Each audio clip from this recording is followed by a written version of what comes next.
Hello and welcome to this session doing tactics on chess tempo. Uh, yeah, that's what we do. We we do tactics and stuff. Um, yeah. If queen f5, then knight takes g3. Sorry for the hoodie. I know you can't see my beautiful hair and all that, but fucking cold. So that's how it goes.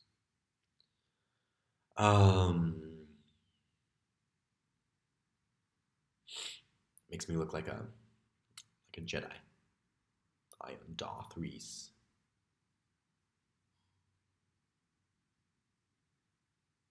Here to bring you to the tactics side of the Force.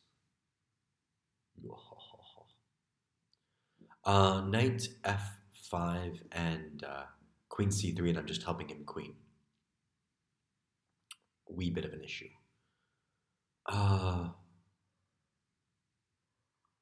But then I could play knight e7, threatening queen g8 and mate. So knight here, queen b2 or queen c3. So here and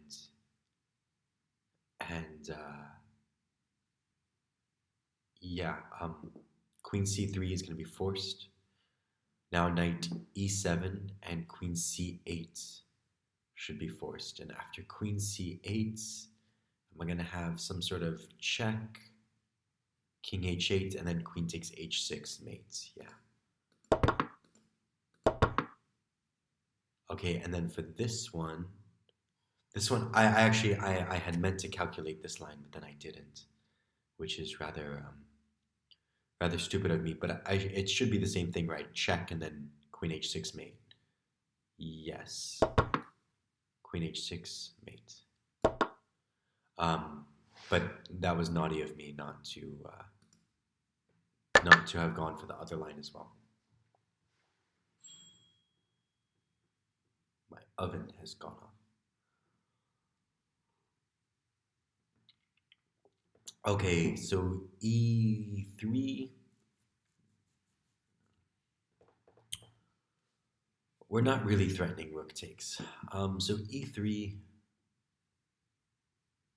Well, I'm not really threatening the fork either, am I? Yes, I am. No, I'm not. But he's definitely threatening c6.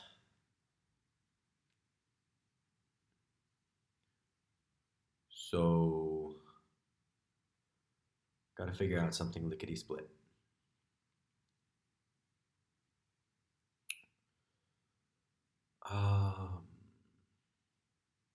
What to do? What to do? What to do when they come for you? Rook b8. Rook b8. If rook takes c6, then rook takes. Well, wait a second. Can't I just? Why am I being a retard? Just take. Rook takes. Knight takes. Rook takes c6, and I'm up the exchange. Material is equal, right? Or no, I'm two pieces for a rook, so at the end of it, I'll be a full piece up. Yeah, I'll be a rook and a rook against two knights and a bishop. It'll be two knights against the bishop. So yeah, let's just keep it simple.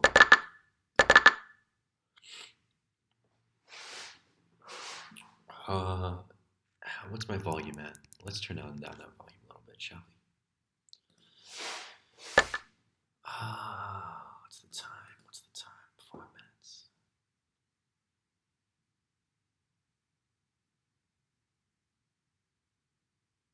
It'd be really funny to just sort of dun dun dun dun dun dun dun dun dun. You know, yeah, you know, you know, you know, you know. So if rook takes f4, if rook takes f4, rook takes a6, is that a draw?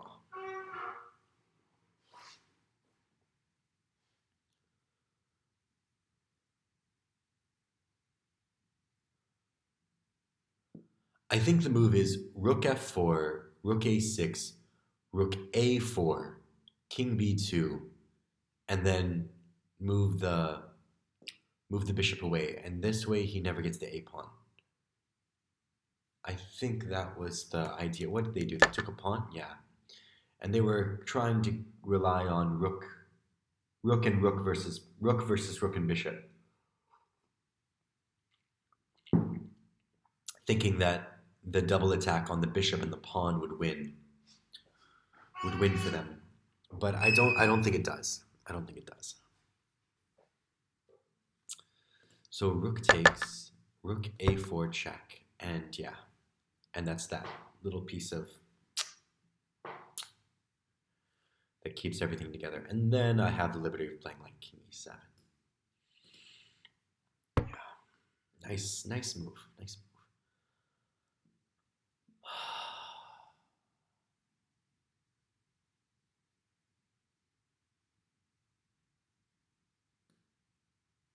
Simple enough. Is there any sort of is there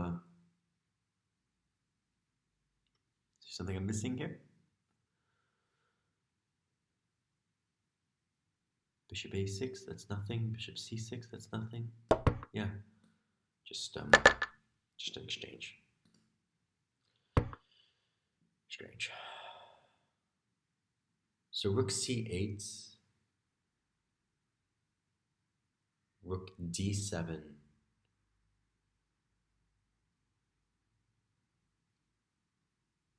and rook e8 is nothing. So,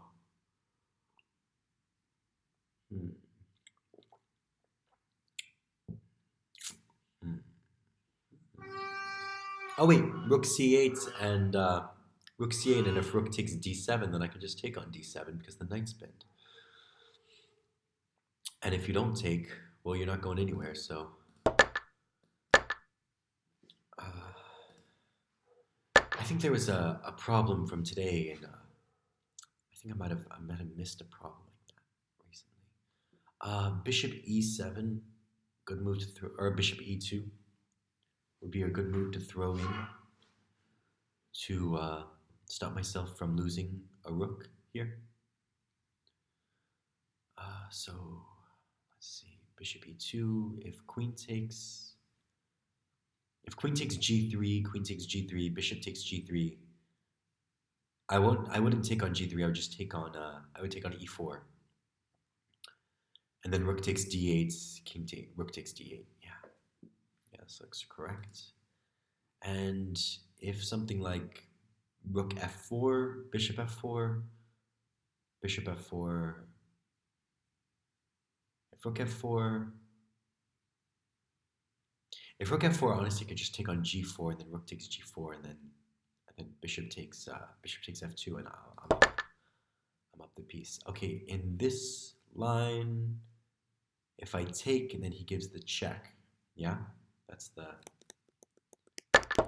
the issue. If I take with here, he takes.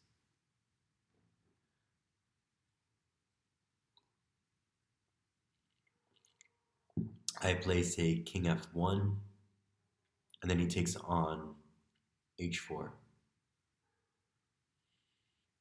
which is a little bit of a doozy. So is there a different way? I mean, of course, I could take on e3. I could take on e3, and then what? I am. What kind of material is that? Take on e3, and I'm a full rook up. Yeah, take on e3, and I'm a full rook up. Take on g4, and it's rook takes check, king h1, or king f2. Probably not a great idea because it invites bishop up, rook f4 at the end of the line. So I can either be a full rook up, or I can be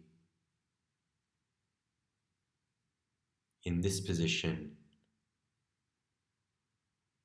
two rooks, a queen for a bishop. So it's better to do this, yeah. Even though I do get the impression that this is a little bit more complicated. I wonder if I could just take there. Just take it. Bishop takes, and then bishop takes, and this is so much easier. Yeah, this is what I would do in a game. I mean, I did see that I could take there, but I didn't. It wasn't very clear to me if.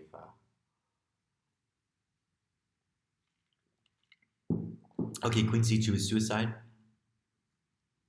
Queen c2, rook d7, and rook d7 check, and you lose. But if I were to play queen b4, queen b4 threatening queen e1 mates, as well as the bishop on b2, be forced to play rook c3 check. Rook c3 check forced.